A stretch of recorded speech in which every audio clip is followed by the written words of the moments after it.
Et, évidemment, comme je suis assez impliquée dès le début de ce numéro, enfin de ce dossier, j'avais envie de vous donner plein de fois mon avis et j'ai tout enlevé du déroulé, même pour les transitions. Du coup, c'est un peu sans transition, Thomas, que je vais te donner la parole et te poser les questions un peu comme je les ai posées en préparation. C'est à la fois que tu puisses revenir, peut-être pas tout de suite, mais sur les informations qui sont contenues dans ton article, dont je dis quand même que moi j'ai appris vraiment des choses nouvelles, des choses que je savais pas et que je soupçonnais pas, et aussi peut-être de nous donner deux petits points, deux, trois petits points de choses que tu n'as pas eu l'espace de mettre dans l'article, parce que c'est toujours un exercice de concision, la rédaction, enfin l'écriture. Voilà sur ce sujet du lien entre démocratie et travail. À toi, Thomas. Oui, ben bonjour, bonjour à toutes et à tous. Donc oui, oui, ben, je suis ravi de pouvoir discuter dans ce cadre parce qu'on a écrit chacun dans notre coin, mais c'est vrai qu'on n'a pas eu encore l'occasion encore de mettre, d'échanger sur ces sujets. Donc ma contribution, c'est elle consiste à essayer de montrer qu'aujourd'hui il y a une véritable crise du travail et crise du consentement à la subordination dans les organisations dans les entreprises, dans les administrations, même dans les associations, où enfin, beaucoup de structures de l'économie sociale et solidaire souffrent aussi de démission, de démotivation, d'absentéisme, etc. Donc on a une crise, ce qu'on pourrait appeler une crise du travail. Je identifie ça comme une crise du consentement à la subordination, hein, la subordination étant entendue comme ce principe d'organisation du travail qui veut que les dirigeants, les responsables planifient, organisent, programment le travail de leurs subordonnés qui n'ont qu'à exécuter, entre guillemets, les consignes et les procédures qui sont pensées indépendamment d'eux. Et donc, c'est cette idée que cette division scientifique du travail, qu'elle avait été théorisée par Taylor il y a déjà quelques décennies, est en crise aujourd'hui, est en crise sérieuse et rencontre de grosses difficultés à la fois d'acceptabilité, mais aussi d'efficacité, puisqu'on a aujourd'hui, on constate un ralentissement sans précédent des gains de productivité dans l'économie, malgré tout ce qu'on nous dit sur la révolution numérique, technologique, l'intelligence artificielle, etc. On constate en même temps un ralentissement historique des gains de productivité, voire même une chute de la productivité dans la plupart des pays développés ces dernières années. Donc voilà, cette espèce de constat de crise du travail ou du crise de la subordination qui sert un peu de... Et donc l'idée que, bien pour y remédier, il faudrait mettre en place des transformations institutionnelles qui donnent du pouvoir d'agir aux salariés. Alors, pour l'organisation de leur travail, hein, y compris pour des décisions importantes en matière de finalité du travail. Donc ça, c'est un peu le schéma très général de l'article. Après, j'insiste beaucoup sur les enjeux de santé, hein, les enjeux de santé psychique qui sont liés à cette, euh, euh, à cette subordination euh, accrue hein, par le développement des nouvelles technologies, la surveillance algorithmique, etc. Je ne rentre pas dans les détails hein, du management par les chiffres, bon. Euh, des enjeux de santé et aussi des enjeux de démocratie, hein. J'ai pu publier récemment un document d'étude de l'IRES que j'ai intitulé le bras long du travail, où j'ai pu montrer avec des données statistiques que l'absence de participation, l'absence d'autonomie au travail ou l'absence de consultation des salariés sur l'organisation de leur travail avait des répercussions sur leur comportement électoral, que ce soit en matière d'abstention ou en matière de vote pour l'extrême droite. Voilà, donc très brièvement résumé un petit peu ce que j'essaie de développer dans le chapitre. Alors après, deux choses que j'ai pas eu le temps de dire dans le chapitre, deux aspects sur lesquels je voulais rebondir là, c'est parce que c'est des objections qu'on présente souvent aux gens qui, comme moi, disent qu'il faudrait insuffler davantage de démocratie dans l'organisation du travail. On nous dit souvent, ah oui, mais c'est bien joli de vouloir discuter de tout, mais on n'a pas le temps. Il faut être efficace dans les entreprises, dans les organisations, il faut être efficace, il faut prendre des décisions rapidement. Et donc la délibération, c'est coûteux, ça prend du temps, ça ralentit le processus. Et donc dans une situation de concurrence effrénée sur les marchés, les entreprises ne peuvent pas se permettre de donner la parole à leurs salariés. Et il y a vraiment beaucoup d'arguments pour démonter cette idée qu'il y aurait une opposition entre la consultation, la participation, la démocratie au travail d'un côté et l'efficacité économique de l'autre. Il y a beaucoup d'arguments qui vont en sens inverse. Et je donnerai juste un exemple parce il me semble, il me semble significatif. C'est une recherche académique, une recherche en laboratoire en psychologie des organisations menée au MIT par le centre de recherche sur l'intelligence collective. C'est une étude qui a été menée il y a quelques années au MIT et où les chercheurs ont essayé de mesurer l'intelligence des groupes, l'intelligence collective. Donc, ils donnaient à des groupes, ils avaient organisé des épreuves à caractère cognitif, hein, des sortes de puzzles qu'il fallait résoudre, d'énigmes qu'il fallait résoudre, confiées à différents groupes de 4 ou 5 personnes. Et ils comparaient, ils mesuraient le temps et la qualité des réponses de ces différents groupes. Et ils ont essayé de comprendre qu'est-ce qui faisait que certains groupes étaient plus intelligents, entre guillemets, que d'autres. Et ils ont arrivé à 2 résultats absolument surprenants. Le premier résultat, c'est que l'intelligence du groupe est indépendante de l'intelligence du QI, hein, de l'intelligence individuelle des membres du groupe, elle est indépendante. Et le deuxième résultat étonnant, c'est que les performances des groupes sont expliquées par 3 paramètres. Le nombre de femmes dans le groupe, plus il y a de femmes dans le groupe et plus il est intelligent. L'intelligence émotionnelle, une échelle d'intelligence émotionnelle des participants au groupe qui a été mesurée par ailleurs, l'intelligence émotionnelle des participants au groupe et le degré d'égalité dans le temps de parole des discussions au sein du groupe. Ce sont les 3 facteurs statistiques qui expliquent statistiquement la performance cognitive des différents groupes. Plus les personnes ont euh, euh, un temps égalitaire, enfin participent à la discussion, et plus la qualité de la solution trouvée au problème est élevée, et plus les personnes s'écoutent, et le fait d'être une femme, manifestement, est propice à développer ses capacités d'écoute. Alors évidemment, c'est des compétences socialement construites, bien sûr, il ne s'agit pas de naturaliser ça, mais voilà, donc c'est une petite expérience de laboratoire, mais qui me semble très amusante et à la fois très instructive pour montrer que l'intelligence collective, en fait, bah, elle suppose la délibération, elle suppose la qualité du processus de délibération. Je pourrais vous donner la référence. Oui, voilà, c'est ça, c'est C'est Woolley et l'intelligence compagnie. collective à l'œuvre, on a déjà la ref dans le chat. Merci, Ouais. Eline. Et puis voilà, le deuxième point que je voulais évoquer, c'est cette idée que oui, c'est bien joli de vouloir de vouloir faire participer les individus, mais beaucoup de gens ne souhaitent pas participer. Ils préfèrent ne pas avoir à se fatiguer à réfléchir et simplement avoir à exécuter des consignes et toucher leur salaire à la fin du mois. Et en réalité, ce qu'on constate, alors là, c'est vraiment un constat, là encore, c'est un constat expérimental, un constat empirique. Alors, c'est pas de la science de laboratoire, mais des études statistiques très nombreuses qui montrent que l'absence de consultation, les consignes délivrées d'en haut de façon autoritaire et les changements organisationnels imposés sans consultation ont un effet extrêmement délétère sur la santé mentale des personnes. Et donc, certes, peut-être, il y a des gens qui peuvent se dire, oui, moi, j'ai pas envie de me casser la tête à réfléchir aux solutions.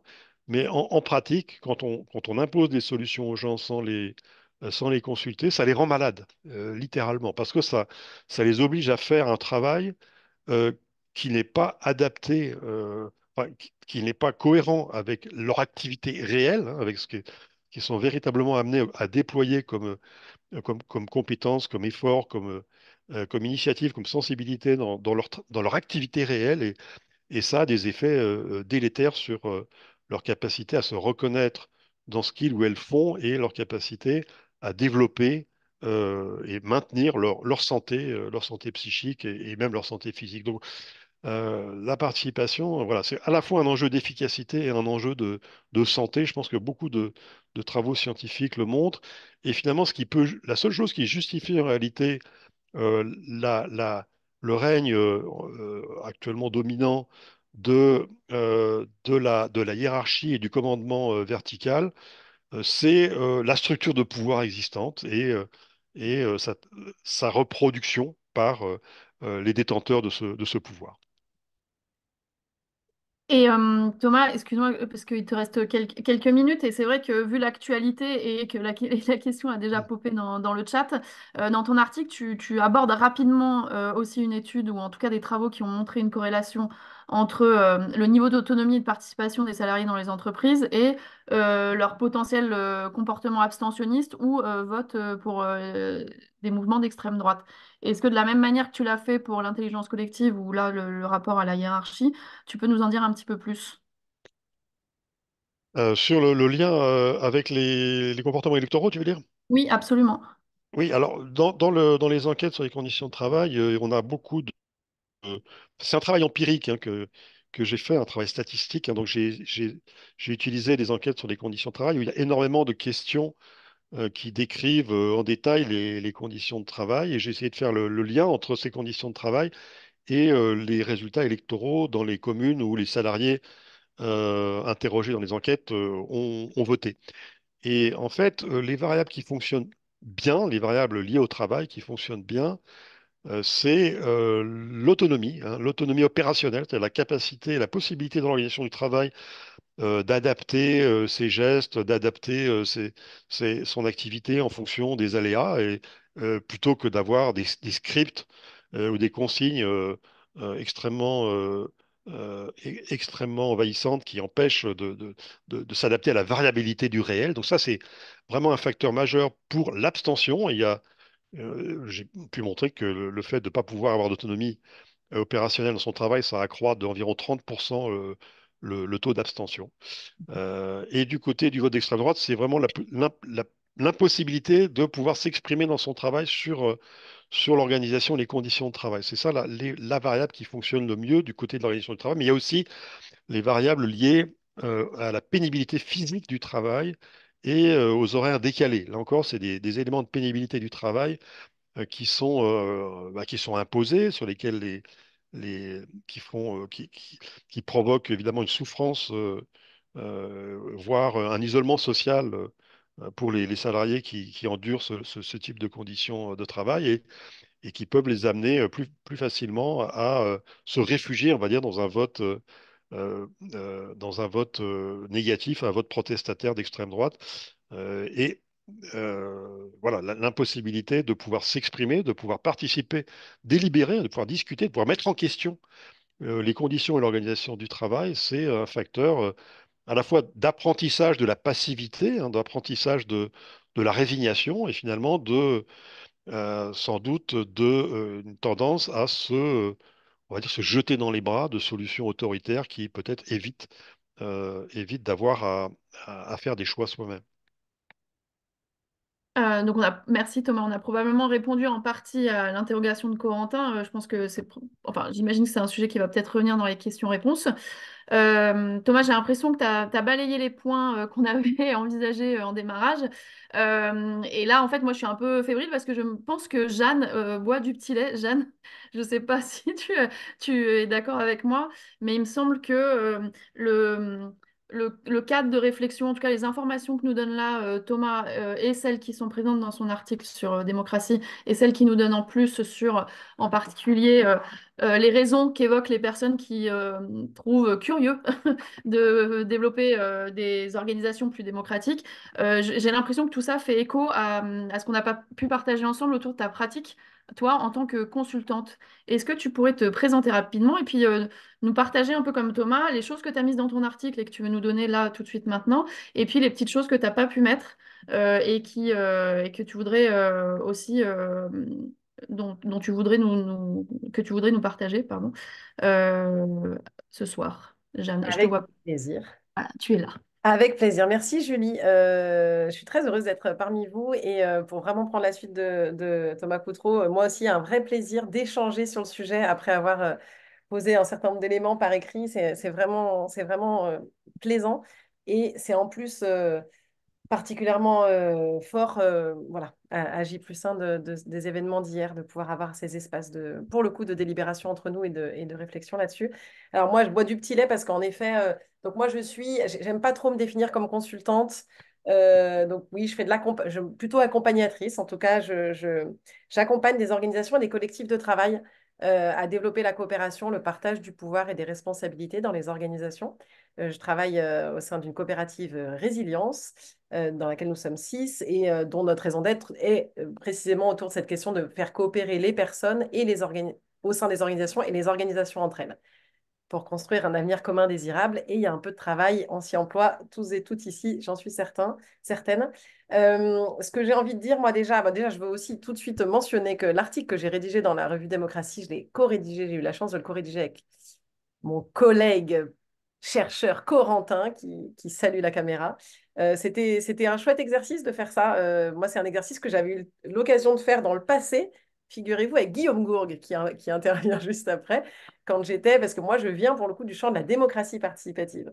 Et donc, c'est aussi pour ça que je suis particulièrement sensible à ces échos-là entre démocratie participative et démocratie dans l'entreprise. J'en suis convaincue, voilà, c'est le cœur de ma pratique professionnelle et de son évolution vers le champ de l'entreprise. Donc, vraiment intéressant de réfléchir, chercheurs, praticiens, et de coécrire ensemble et d'ajuster. Donc, c'était un vrai plaisir, Corentin, je te le renouvelle à nouveau. Moi, ce que j'ai envie de partager, alors en plus, je vais avoir des rebonds clairement sur ce qu'a dit Thomas. Le cœur de notre article avec Corentin, on a choisi de l'intituler Le diable est dans le comment. Pourquoi j'ai proposé cette formulation? Parce que on questionne et on interroge évidemment forcément fondamentalement la question des intentions, de pourquoi introduire davantage de démocratie dans l'entreprise ou pourquoi mieux démocratiser l'activité. Et c'est fondamental d'avoir ces intentions-là, on y reviendra après. Et moi, je postule vraiment que le diable est dans le comment, c'est-à-dire qu'à un moment donné, il faut s'attacher vraiment aux modalités, à la façon dont on le fait. Ça ne se fait pas d'un coup de baguette magique, ça ne s'improvise pas. Il y a énormément besoin de cadres et de méthodes. Alors, je vais pouvoir rebondir sur cette merveilleuse expérience du MIT que je connais bien et qu'on mobilise souvent, puisque donc, je suis facilitatrice en intelligence collective et c'est souvent comme ça que j'introduis. Donc, merci Thomas, l'intelligence collective précisément. Ce n'est pas la somme de l'intelligence des personnes dans la pièce. Et voilà, cette expérience, je trouve qu'elle est très parlante. Donc, pour revenir au comment, donc c'est pour ça que dans l'article, j'aborde moi la question du fouillis participatif, de dire attention, ce n'est pas parce que un dirigeant, une dirigeante, des cofondateurs d'une entreprise, etc., soit la transforme, soit la crée sur des bases qu'ils souhaitent être éminemment démocratiques, que ça marche à tous les coups et que ça suffit d'avoir cette belle intention. C'est un chemin exigeant qui demande un certain nombre une fois de plus, de réunir un certain nombre de conditions. Et je le dis d'autant plus que dans ma pratique d'accompagnatrice, alors j'ai la chance d'avoir, et j'ai envie de dire, une focale sur les endroits où ça bouge, donc c'est assez réjouissant. Notamment, voilà, ça fait des chocs thermiques aussi par rapport à d'autres aux soirées comme hier, mais c'est assez réjouissant parce que c'est des endroits où, en tout cas, c'est pas un long fleuve tranquille, mais il y a l'envie que ça bouge et il y a l'envie de faire bouger le système. Et il se trouve que, notamment dans un certain nombre d'entreprises, alors soit d'entreprises de l'économie sociale et solidaire, soit d'entreprises à mission, d'entreprises dites à impact, mais pas seulement, vraiment pas seulement, j'insiste, on accompagne un certain nombre d'entreprises du secteur plus classique, on peut retrouver des écueils qui sont liés à une mauvaise compréhension de ce que ça veut dire, en fait, introduire la démocratie en entreprise. Exemple d'écueil qu'on développe un peu avec Corentin dans l'article, la réunionnite, quoi. OK, alors du coup, ça veut dire faire des réunions surtout tout le temps et décider en consensus, tous ensemble, de l'ensemble des sujets de l'entreprise. C'est vraiment des tendances qui se retrouvent beaucoup dans les structures de l'ESS notamment. Et donc avec un peu comme s'il y avait tout d'un coup justement en fait l'efficacité qui s'opposerait à la démocratie, pour rebondir sur ce qu'a dit Thomas, alors qu'en effet, évidemment que non, c'est pas le cas, mais qu'il y a besoin de cadres, de processus et de méthodes pour que ce soit pas le cas. Il y a d'autres écueils, il n'y a pas seulement la réunionnite, qui d'ailleurs n'est pas l'apanage évidemment il y a beaucoup de réunionites dans le modèle néolibéral par ailleurs classique, mais il peut y avoir aussi des tendances assez fortes à diluer les responsabilités individuelles dans le magma du collectif. Donc, toute une série, une fois de plus, d'écueils qui conduisent finalement à rendre ces expériences déceptives. Ce qui est éminemment dommage parce que je crois profondément et j'accompagne et je vis maintenant presque 20 ans, des expériences qui me prouvent le contraire. Donc, ce que j'ai voulu désigner par fouillis participatif dans l'article, c'était pour mieux dire, attention, ça peut être ça, mais en fait, évidemment et heureusement, beaucoup d'expériences aujourd'hui nous montrent que ça ne l'est pas, si tant est on y consacre un peu d'attention. Donc, dans les expériences qui fonctionnent bien, j'ai envie de revenir sur l'exemple que donnait Thomas là, sur l'intelligence collective, sur qu'est-ce qui réunit. Certes, c'est la question vraiment de l'expérience de la délibération, mais c'est aussi le cadre. C'est comment on pose à un moment donné dans des espaces de discussion sur l'organisation du travail. Donc, en effet, sortir du modèle qu'on peut aussi appeler commande-contrôle, de ce modèle effectivement euh, euh, extrêmement prescriptif et qui annihile toute l'autonomie du travailleur pour aller vers un modèle dans lequel on pense ensemble l'organisation du travail, on fait ensemble des bilans sur les projets conduits, on est capable de se retourner sur ce qui a été fait bien, moins bien fait et d'en tirer ensemble des enseignements pour faire différemment demain, mais au plus près du travail réel. C'est ça la question, c'est vraiment le travail réel qui guide ces espaces de discussion. Moi, ce sur quoi j'avais envie de mettre un peu l'accent là, c'est la question de comment on traite, comment dans des organisations dans lesquelles on place la question de l'organisation du travail au centre, on ne la place pas une fois pour toutes. C'est des organisations qu'on peut, en holacratie, on parle de tension driven, c'est-à-dire des organisations dans lesquelles le fonctionnement collectif est, comment le dire en bon français, enfin, ce qui tire le fil, c'est la gestion des tensions au fil de l'eau. Donc, au lieu de mettre la tension étant considérée comme un écart entre la réalité, ce que ça pourrait être, et un écart notamment qui ne permettrait pas à tout à chacun de déployer son métier avec le maximum d'autonomie et Anne, de responsabilité. Jeanne Anne-Claire te propose la traduction de coopération conflictuelle pour les tension driven. Et- Merci, Anne-Claire. voilà. Merci, c'est totalement ça. Et dans le driven, il y a en tout cas l'idée que la gouvernance est évolutive et qu'elle évolue en traitant les tensions. C'est-à-dire que et qu'on n'anticipe pas on se fait pas des fantasmes de qu'est-ce qui pourrait se passer si, etc. Comme on se fait souvent des fantasmes dès qu'on parle de modèles un peu alternatifs d'organisation du travail. On dit, OK, on y va. Et quand ça apparaît, on va le traiter. Alors, c'est un peu plus compliqué que ça après, mais globalement, c'est ça l'idée principale. Du coup, par rapport à ça, moi, je voulais mettre une petite attention sur la question du temps, même si c'est très difficile de ne pas paraphraser Thomas parce qu'on est vraiment en phase là-dessus. J'ajouterais juste sur cette question de la critique du temps à s'accorder sur un projet commun et sur les modalités du travail. Moi, j'ajouterais même que donc non seulement on a des démonstrations tous les jours que le désengagement a un coût. Là, il y a une étude qui est sortie de l'indice de bien-être au travail 2023 qui chiffre le coût du désengagement à 13 250 euros par an par salarié, soit plus de 32% par rapport à 2022. Là, on n'est que sur la notion de rentabilité économique, hein, je le pose juste à cet endroit-là. Donc, ça a un véritable coût, le désengagement, le fait que, enfin, tous les facteurs qui avaient très bien exprimé Thomas juste avant. Au-delà de ça, moi, ce que je constate dans les organisations qu'on accompagne, c'est l'assainissement des relations de travail, c'est-à-dire la capacité à dialoguer, traiter les tensions au fil de l'eau, avoir des espaces de régulation collective, en fait, désenfle tout un temps qui est très invisibilisé, qui est le temps passé à râler. Au sens, mais râler, je dis râler, avoir une santé mentale, avoir des frustrations, avoir des difficultés, du coup se sentir moins productif, mais aussi à passer du temps avec ses collègues pour en parler tellement c'est difficile. Quand je dis râler, c'est vraiment dans un sens fort du terme, hein. C'est dans le sens à avoir besoin d'espace pour se plaindre et partager et co-construire potentiellement des actions contre ça. Ce temps-là, il est sans cesse invisibilisé et moi, je suis absolument convaincue. Et souvent, quand on intervient dans les entreprises, à la fin, on a des témoignages un peu sur ce registre-là qui est de dire, ah, c'est fou, en fait, on a tellement assaini les relations que je sens que ça y est, tout se passe désormais dans l'espace de travail et donc, du coup, ça déborde plus sur le reste. Donc, le temps est effectivement un faux sujet. Euh, et on peut rajouter à ça, évidemment, en quoi des méthodes d'intelligence collective peuvent permettre de faire des bons assez magistraux en 1 heure et demie, 2 heures de temps sur des sujets qui sont sinon mal traités, insuffisamment traités, etc. Je voulais revenir du coup sur ces éléments, notamment de cadre. Voilà, dans un dispositif d'intelligence collective qui permet on va dire, d'outiller, de consolider une transformation organisationnelle, la question évidemment de mettre chacun en parité pour s'exprimer, donc les ingrédients de la fameuse expérience du MIT sont absolument fondamentaux. Il ne s'agit évidemment pas de mettre simplement des personnes dans une même pièce. Donc, c'est toute l'attention à ces différents ingrédients.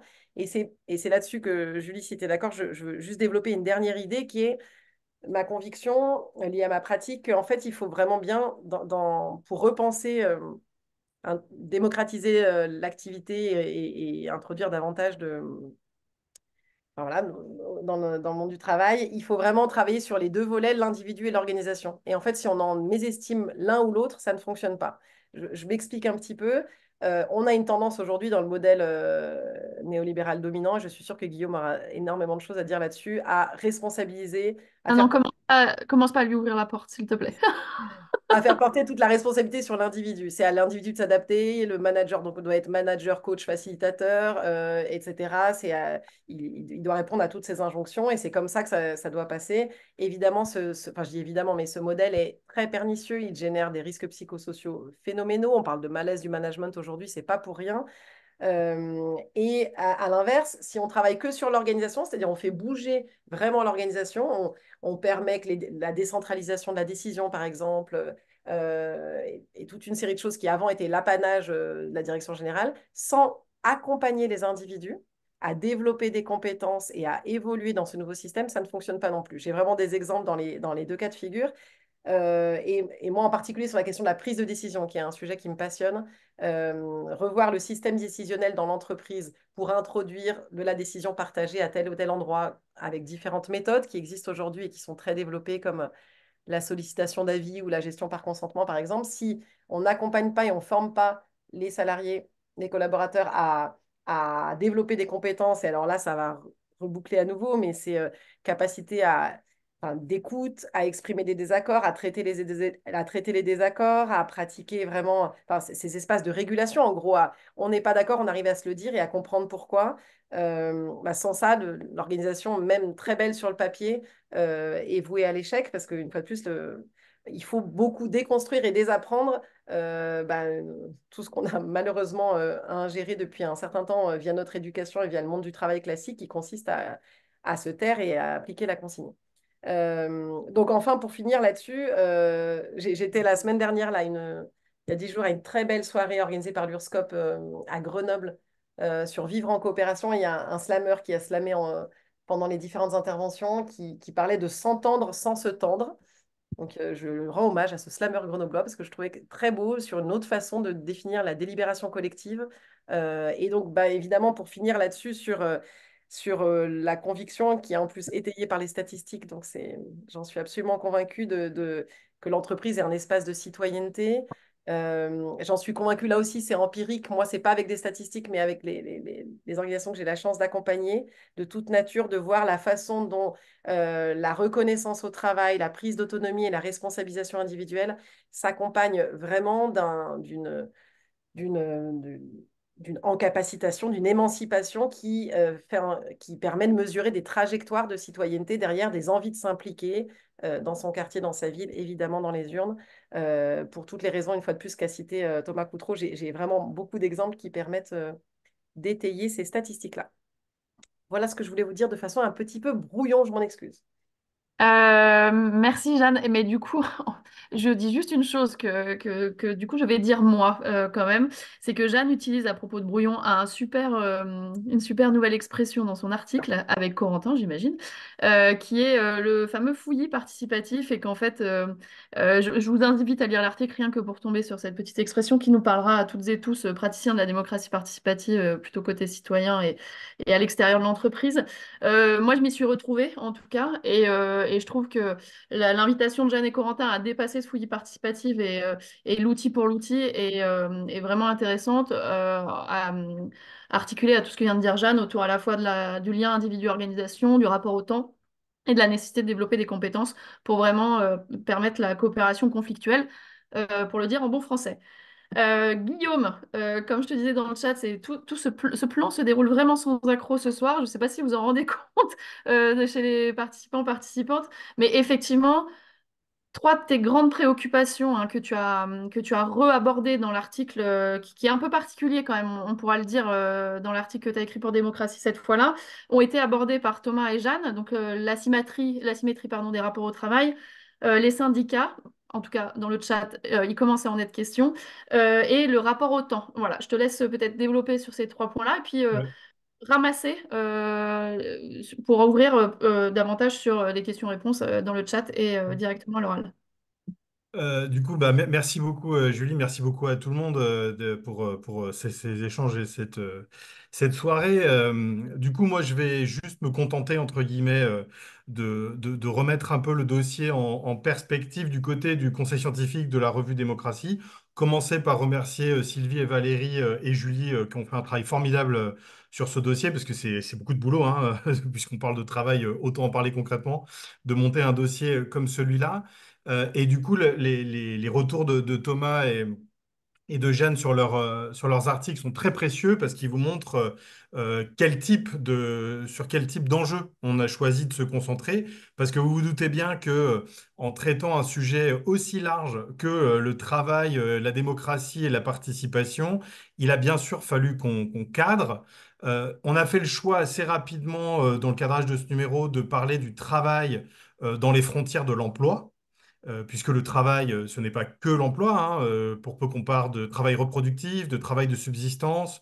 Il y a énormément de formes de travail dans la société qui ne relèvent pas de la relation salariale, mais il a fallu cadrer pour ne pas se perdre, et avec l'idée finalement d'essayer de mettre sur la table d'une communauté professionnelle et de recherche qui parle beaucoup de démocratie et beaucoup de participation, un thème du travail qu'on trouvait de manière assez unanime dans le comité de rédaction, un peu sous-investi par rapport au grand débat que suscitent les formes de participation publique, les formes de participation et de démocratie dans l'entreprise, donc ces formes privées, suscitent un peu moins d'attention, ou en tout cas un peu moins de discussion. Et du coup, effectivement, on n'a pas pu parler de tout. On parle déjà de plein de choses, hein. Donc, je pense qu'il faut vraiment voir ce numéro comme un premier pas, une première manière de poser, de cadrer un ensemble de thèmes. Mais il y a des débats sur lesquels on n'a pas pu aller, hein, faute d'énergie, faute de place, voilà, tout simplement. Et c'est pas des dimensions qu'on occulte, mais c'est des dimensions sur lesquelles je pense qu'il faut se donner du temps. Et bien sûr, dans ce rapport de subordination qu'évoquait Thomas, hein, qui est en crise, mais qui est bien là, hein. Le travail, c'est quand même beaucoup et d'abord de la subordination.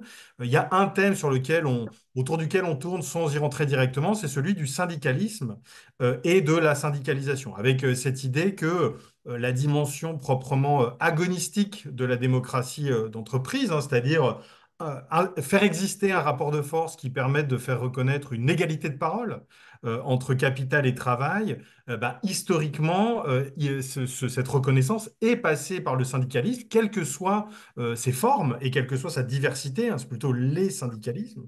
Et du coup, ce thème du syndicalisme, qu'on retrouve notamment dans la contribution d'Isabelle Ferreira, quand elle parle des enjeux de pouvoir, hein, et de possession en fait de l'entreprise, du capital, bah, finalement, il ouvre un débat en deux temps, c'est-à-dire un débat, le syndicalisme dans l'entreprise, hein, avec un vaste chantier de recherche et de réflexion aujourd'hui dans des pans entiers de littérature, et aussi à l'échelle des confédérations syndicales dans de très nombreux pays.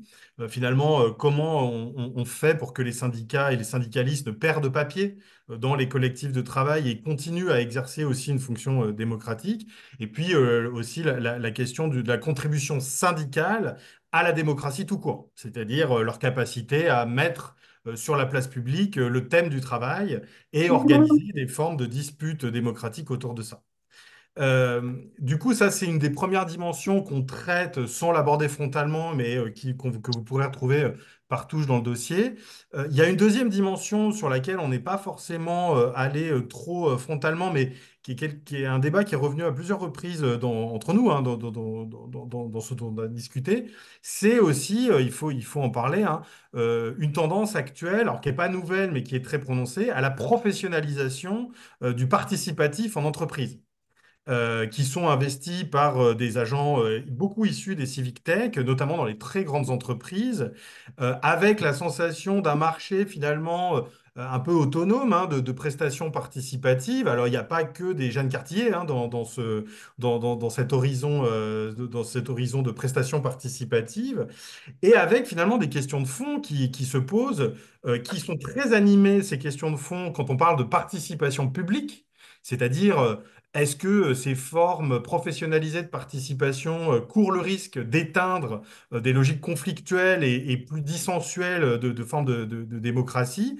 Et ben, ces questions, elles méritent aussi d'être posées dans le cas des entreprises. Et on a des travaux de recherche qui renseignent très bien de la manière dont ces formes de participation très managériales, très descendantes et très cadrées par les employeurs participent aussi d'un climat antisyndical, d'étouffement de certaines formes d'engagement. Moi, j'ai par exemple travaillé sur le référendum d'entreprise.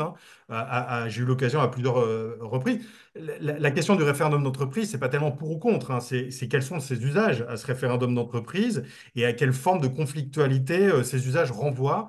Et le diable est dans le comment, pour reprendre l'article de Jeanne et Corentin. Oui, effectivement, c'est-à-dire la question, c'est pas tellement d'être pour ou contre des pratiques participatives, mais de s'intéresser à qui les met en place, comment et dans quel but.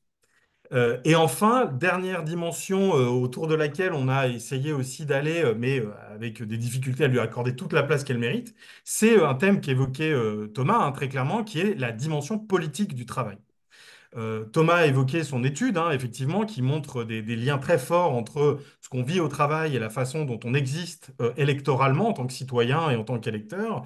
Il y a aussi les travaux de Tristan Haute hein, à Sciences Po Lille, enfin à Lille 2, pardon, qui a fait une thèse sur les effets, sur les liens et les vases communicants de l'engagement au travail et de l'engagement politique. Hein.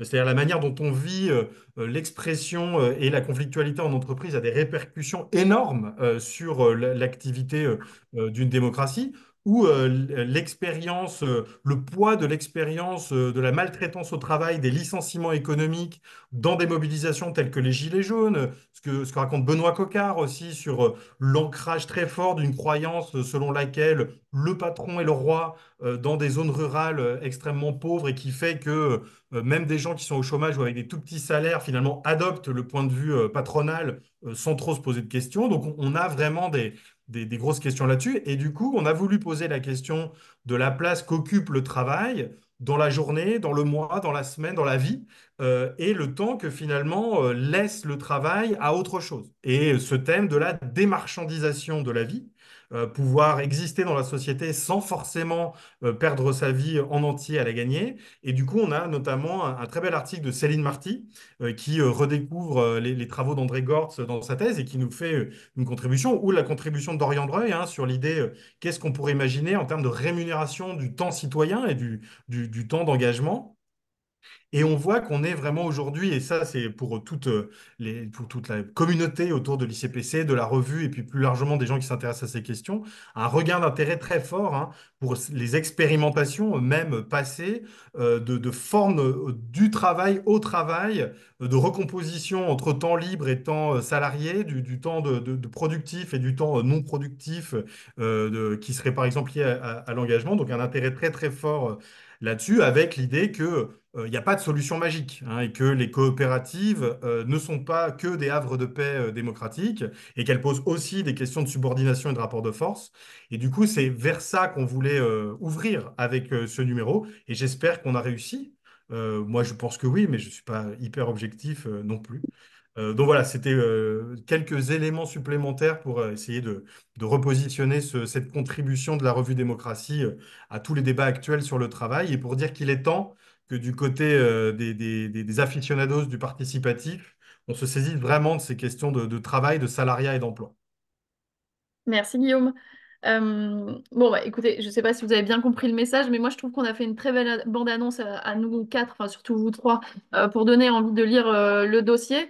On a dévoilé effectivement les contenus des articles de Thomas, Jeanne et Guillaume, mais ils méritent vraiment d'être lus dans leur intégralité pour bien comprendre leurs articulations et aussi l'articulation avec les autres articles du dossier. La proposition maintenant, c'est que vous puissiez tout à la fois soit poser des questions d'approfondissement, de clarification, etc., dans le chat ou en demandant la parole.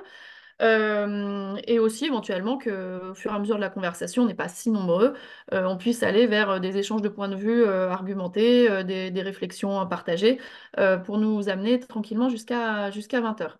J'en profite pour lancer les. Enfin, donc je lance un petit peu ce temps de questions-réponses avec une question qui a été posée par Anne-Claire, si je ne me trompe, dans le chat, autour de voilà, comment est-ce que. Et finalement, j'avais envisagé, parce qu'elle était un peu en lien avec l'intervention de Thomas, de te la poser, Thomas, mais je pense que et Thomas, et Jeanne, et Guillaume, vous avez des éléments de réponse à apporter à Anne-Claire sur la concrétisation du droit d'expression sur l'organisation du travail. Il y a les organismes de représentation du personnel, les IRP, c'est pas organisme. Mais il y a aussi, voilà, qu'est-ce qu'on peut imaginer d'autre? Enfin, voilà, comment est-ce que concrètement on peut apporter ce sujet-là pour avoir véritablement un impact et permettre une expression des travailleurs et des travailleuses dans les organisations? Je vous laisse vous faire les politesses. Thomas, Jeanne ou Guillaume qui voudrait... Non, pas Jeanne. Pas Jeanne. Si, volontiers. Jeanne, vas-y. Allez, je sais pas. Ah, donc Allez. je fais Ouais, pas les ouais, politiques. franchement, allez-y, on est Ok, entre... moi pour rentrer dans le sujet, enfin pour répondre à la question de façon la plus concrète possible, en fait, donc concrétiser le droit d'expression sur l'organisation du travail, moi dans ma pratique, ça passe par travailler sur les irritants en fait. Commencer par les irritants du quotidien pour les salariés en Mm. fait. Et donc du coup, ça se traduit. Et donc alors une fois de plus, moi j'ai cette grande chance d'intervenir dans plein de secteurs très différents. Et je précise vraiment pas que le secteur de tertiaire, bien heureusement. Et donc, en fait, c'est souvent, et c'est d'ailleurs là que c'est intéressant, c'est-à-dire il y a un décalage entre, on va souvent avoir plutôt un comité de direction qui a envie qu'on accompagne plutôt sur la raison d'être, sur la vision, etc. Et puis, en fait, donc on commence toujours par les rencontrer un échantillon de personnes, de travailleurs, et à peu près à 90% du temps, on tord le truc, et parce que la demande, elle est, non, mais en fait, on a des irritants qui nous bouffent le quotidien, et donc on n'a pas envie de travailler sur, et ce qu'on comprend bien, et donc on commence par bosser sur ces irritants. Alors, ces irritants, ils prennent, enfin, vous imaginez bien tout ce que peuvent être des irritants du quotidien, donc on travaille là-dessus. Voilà, c'est ma petite réponse à la question d'Anne. Et Jeanne, sur la notion d'irritant, on demande des approfondissements, éventuellement de la littérature. Si jamais tu peux alimenter Carole Anne dans le chat, ce serait fort apprécié. Thomas, Guillaume, un complément sur comment est-ce qu'on peut concrétiser ce droit d'expression dans l'entreprise? Oui, alors, je pense qu'il y a toute une discussion aujourd'hui qui se développe, portée notamment par les, les chercheurs, ce qu'on pourrait appeler les ergodisciplines, ou les sciences du travail, notamment les ergonomes, les psychologues du travail, les préventeurs, notamment en questions de santé mentale, hein, qui ont vraiment la conviction, c'est une conviction maintenant très généralisée dans ces milieux d'intervention et de recherche, qu'un point clé aujourd'hui pour faire face à la véritable épidémie de troubles psychiques au travail, c'est d'instaurer alors ce que certains appellent un dialogue professionnel, ou des espaces de discussion sur le travail, ou des espaces de délibération sur le travail, qui donneraient régulièrement la parole aux salariés, pour dire ce qu'ils ont à dire sur leur travail, comment ils travaillent, pourquoi ils n'y arrivent pas. Ce que ce qu'on pourrait appeler, ce que Jeanne appelle les irritants, mais c'est pas seulement les irritants, c'est aussi comment est-ce qu'on souhaiterait pouvoir travailler, comment est-ce qu'on arrive malgré tout à faire ce qu'on a à faire, malgré tous les empêchements, le manque de moyens, les incohérences de la prescription. Ouais. Donc d'avoir vraiment un droit à une possibilité, un espace pour poser ces questions collectivement. Alors voilà, il y a cette proposition, enfin ce type de proposition qui est portée vraiment très largement dans les milieux de la prévention et de la recherche, et portée aussi de plus en plus par les organisations syndicales, qui ont compris que c'était effectivement un enjeu majeur de préservation de la santé des travailleuses et des travailleurs.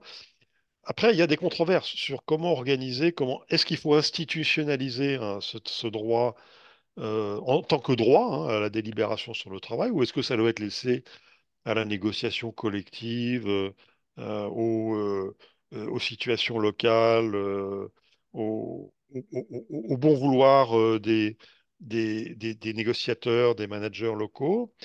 Donc là, il y a pas de consensus là-dessus. Moi, par exemple, je suis convaincu que enfin, il y aura pas d'avancée majeure s'il n'y a pas l'institutionnalisation, y compris dans le droit du travail, hein, euh, de, de nouveaux droits pour les salariés et leurs représentants à organiser cette délibération en l'absence, dans un premier temps, de la hiérarchie, en l'absence des managers, parce que sinon, les, euh, l'expérience, par exemple, des groupes d'expression institués par les lois Auroux qui ne prévoyaient pas l'indépendance vis-à-vis du management, bah, se sont traduites par la généralisation des cercles de qualité, hein, qui ont en fait servi à la mise en place du lean management et voilà, et ont pas vraiment été des espaces de démocratisation de l'organisation du travail.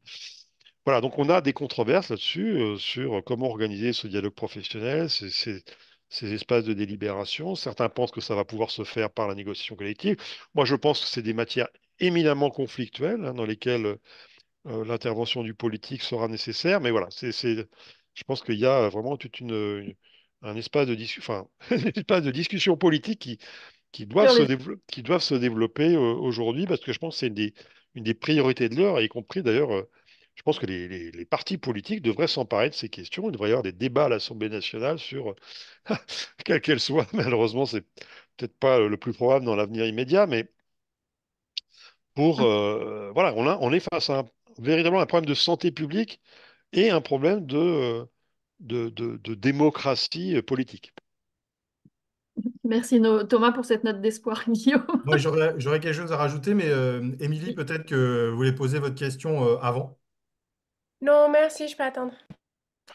Du coup, je vais très vite parce qu'il y a quand même plusieurs questions. Et je repars, je vais essayer de dire quelque chose en plus qui ne soit pas exactement la même chose que Jeanne et Thomas pour essayer de, pareil, hein, de dire qu'il y a plein de choses dans le numéro. Mais c'est vrai, hein. Et je repars de la dernière question d'André sur les actionnaires ne sont pas propriétaires des entreprises. Moi, je fais de la science politique, donc je ne suis pas sociologue du travail. Par contre, je m'intéresse à des questions structurelles qui sont, par exemple, qui décide de ce qu'on produit, de comment et de pourquoi, hein, qui sont aussi des questions qui sont au centre du dernier, un des derniers ouvrages rédigé par Thomas. Et ça, cette question-là, elle pose des questions assez fondamentales sur la capacité d'expression collective des salariés, hein, toujours dans le cadre de ce fameux rapport salarial, sur les choix stratégiques des entreprises auxquelles ils appartiennent sur les décisions d'embauche, de désembauche, de réorientation des productions, de choix commerciaux, de gestion de la chaîne de valeur, des conséquences en termes climatiques aussi, des activités des entreprises. Et on voit qu'aujourd'hui, on est vraiment à un nœud très important. Quand on voit la façon dont le thème de la réindustrialisation devient une espèce de rouleau compresseur à évacuer le débat public et à réduire, par exemple, encore un peu plus les marges de manœuvre d'une institution comme la CNDP, on voit bien que c'est ce genre de débat-là, il n'y a aucune intention de l'élargir au-delà d'un petit cercle entre élite patronale et acteurs publics de premier plan. Et ça pose la question finalement de de quel type de combat économique les salariés peuvent se saisir pour participer de manière pleine et entière à des débats de fond à l'heure de la bifurcation écologique. Et effectivement, poser la question de la propriété des entreprises, hein, c'est évidemment ce que font les statuts coopératifs comme les SCOP, mais ça dépasse très largement l'ESS ou les SCOP. Aujourd'hui, on a des expériences, alors qui sont un peu microscopiques, mais qui sont scrutées avec beaucoup d'attention parce qu'elles sont au cœur de ce problème, comme que j'évoque très rapidement dans le numéro, mais l'expérience de l'ex-entreprise GKN à côté de Florence en Italie, où les salariés récupèrent leur entreprise en format coopératif pour opérer un certain nombre de choix très radicaux en termes d'orientation écologique et de fonctionnement démocratique de l'entreprise, sachant que GKN fabrique des leviers de vitesse, hein, c'est un sous-traitant automobile. Donc c'est pas, vous voyez, c'est pas des gens qui ont choisi leur activité pour être sûrs de pouvoir mettre facilement en place de la démocratie. Et du coup, cette couche-là du combat économique, c'est pas une dimension totalement différente de ce qu'on vient d'évoquer, mais elle pose aujourd'hui aujourd'hui des énormes questions sur finalement comment on va choisir l'orientation ou la sortie du capitalisme, hein, soyons fous, à une échelle qui dépasse juste des cercles d'initiés. Et ça, c'est une autre manière encore d'aborder la question. Eh ben, vous êtes très fidèle à chacune de vos types d'interventions, hein. On zoome, on dézoome ce soir pour répondre à vos questions. Euh, je trouve, si je peux me permettre, qu'il y a des questions un peu pointues dans le chat, donc je vais vous laisser en prendre connaissance. Et en attendant, je prends les questions qui me paraissent moins pointues ou qui peuvent être posées directement par les personnes intéressées. Euh, un petit détour parce que c'est vrai qu'on a fait exprès quand même, Guillaume, on va se le dire de mettre sous le tapis au moins le vocabulaire entreprise libérée, même si évidemment que ça fait partie de nos débats du comité éditorial de qu'est-ce qu'on en fait, est-ce qu'on en parle, est-ce qu'on n'en parle pas, est-ce que tout a été dit sur ce concept, sur cette notion, sur ces aventures-là. Euh, voilà, je pense la question telle qu'elle est posée dans le chat, c'est quel lien faites-vous, feriez-vous entre la démocratie au travail et l'entreprise libérée? Je pense que là, on rouvre les débats, entre guillemets, qu'on a eu dans le comité éditorial et on pourrait y passer un sacré moment. Mais peut-être qu'en quelques mots, vous pouvez plutôt nous dire votre position sur ce qui a été presque un phénomène et qui existe encore, mais peut-être avec une visibilité moindre, comme quelque chose qui serait redevenu un petit peu plus confidentiel. Bon, là, je donne un peu mon avis. Voilà, à vous de vous dire, de me dire si je suis dans le vrai ou pas. Et ensuite, je propose qu'on prenne la question d'Émilie. Voilà, je le dis à voix haute pour ne pas oublier. Jeanne, je pense que tu es en première ligne sur ces sujets-là. Ouais, je veux bien répondre là-dessus en essayant de façon ramassée, en fait. Moi, l'entreprise libérée, c'est un concept, donc d'Isa Getz, etc., qui recouvre une immense diversité de modèles, en fait. Alors, désolée, là, j'ai des chercheurs ici, donc peut-être c'est mon analyse du sujet, au sens où, en fait, c'est pas un modèle, c'est pas une modalité de gouvernance particulière, etc. Ça regroupe avec des ingrédients qui peuvent être communs, moins de management intermédiaire, etc., etc. Peu importe. Donc, moi, je dirais que c'est exactement comme, en fait, il y a le bon grain de livret à l'intérieur de ce vaste concept qui regroupe. Donc, au milieu de ça, il y a moi, je pense que l'immense qualité qu'a eu ce mouvement et cet effet de mode ou de loupe là-dessus a été de faire connaître des expériences qui donnent à réfléchir. Voilà, notamment sur la question, l'expérience majeure sur la question du travail social et de la façon dont on accompagne, enfin voilà, on considère le travail social et l'accompagnement notamment des personnes âgées, etc., la latitude qu'on peut donner à l'accompagnement à domicile, etc. Moi, je trouve que ça a eu cet immense bénéfice-là. Maintenant, il y a eu tellement d'effets rebonds négatifs, notamment liés à des raccourcis faits, etc. Donc, on peut avoir des entreprises libérées qui sont pas synonymes de démocratie au travail. À l'inverse, on peut en avoir. Moi, j'ai vraiment envie de dire que c'est comme innovation, tout à l'heure, quand je t'écoutais, Guillaume, je me redisais, c'est vraiment le terme de innovation managériale versus démocratie en entreprise. Pour moi, c'est un peu ça l'attention, en fait. En fait, on fait quoi là? Pour moi, la professionnalisation. Donc, il n'y a pas longtemps, je suis intervenue dans une grande école lyonnaise, voilà, sur le thème des innovations managériales. Et je suis toujours, voilà, je me questionne toujours et je réessaye de réintroduire la notion qui, moi, me semble clé dans tout ça, c'est le partage de la valeur. On partage le pouvoir, mais c'est le partage de la valeur. Et donc, là, tu as cité l'exemple de GKN. Moi, je trouve qu'il y a aussi un très bon exemple de la Scope Alma à Grenoble, que je trouve qui est une belle coopérative dans le champ du développement logiciel et qui a le mérite d'incarner un certain nombre de piliers de ces éléments-là, et donc notamment énormément de choses, mais notamment un partage de la valeur avec une échelle d'écart de richesse de 1 à 2,5. Enfin voilà, c'est possible. Il y en a beaucoup des entreprises aujourd'hui qui travaillent, qui œuvrent là-dessus et qui disent on n'est plus dans l'innovation managériale, l'outillage, l'instrumental, évidemment, quand on partage la valeur aussi, quoi. Merci, Jeanne. Thomas, Guillaume, sur ce concept, Oh, qu'est-ce que moi, vous... je veux bien dire un mot. Oui, effectivement, il y a un peu tout et n'importe quoi sous l'étiquette entreprise libérée. Euh, il y a quand même des choses vraiment intéressantes, hein. Moi, je pense qu'il y a des expérimentations faites, notamment dans des PME des dirigeants visionnaires, entre guillemets, ce que Isaac Gates appelle des leaders libérateurs, entre guillemets. Bon, ça, une terminologie un peu paradoxale, mais je trouve qu'il y a des expériences qui sont intéressantes, du moins quand elles sont analysées. Alors, on commence à avoir un certain nombre d'études sociologiques de terrain, quoi, qui ont essayé de voir comment ça se passait concrètement, parce que on se reposait beaucoup sur des discours managériaux un peu euphoriques de la part des dirigeants qui avaient mis en place ces modes d'organisation, parfois un petit peu, voilà, un petit peu trop euphoriques pour être totalement crédibles.